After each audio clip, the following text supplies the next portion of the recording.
Hey everybody, Michael Fabiano here from Sports Illustrated Fantasy, and we are in the middle of bye-maggedon. We've got 6 teams on a bye this week. We've got injuries all over the National Football League, which means the waiver wire is going to be more important than ever. For that, we bring in SI's betting and fantasy analyst, Jen Piacenti. And Jen, let's go through each position and help folks out there who are in need, because there's a lot of people in need this week with so many teams off, so many injuries. We'll start at the quarterback position with Tua Tagovailoa.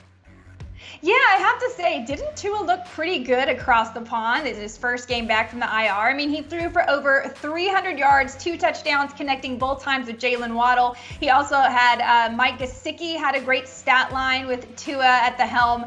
So, you might say, oh, but it was Jacksonville. Well, guess what?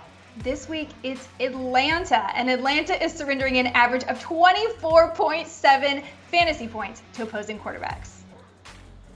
Yeah, good matchup there for Tua. Also, you like Jameis Winston against Seattle and Mac Jones against the Jets. Moving on to the running back position, remember how we were all in love with Nick Chubb and Kareem Hunt? What a great tandem that's been in Cleveland. Maybe not since Ernest Biner and Kevin Mack, for those of you who know some NFL history, but both guys are banged up, which means we should be looking to Cleveland's backfield to the waiver wire.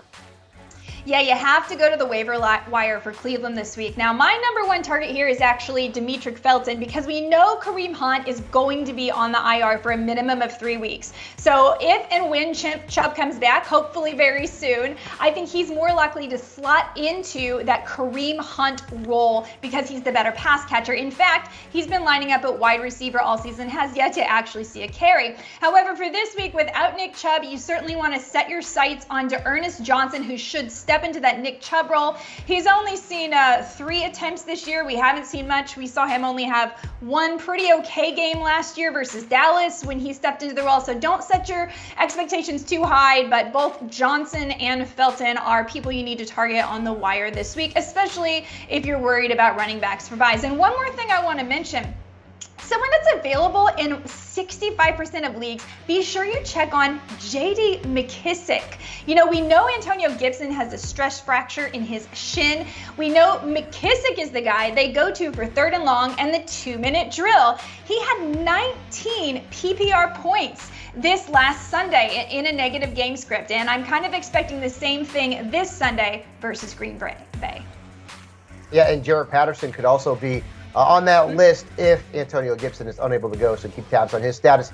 Jen also likes Mark Ingram and Ramondre Stevenson, who faces the Jets and saw his snaps and touches increase last week. Now to the wide receivers, where you have Donovan Peoples-Jones at the top of your list.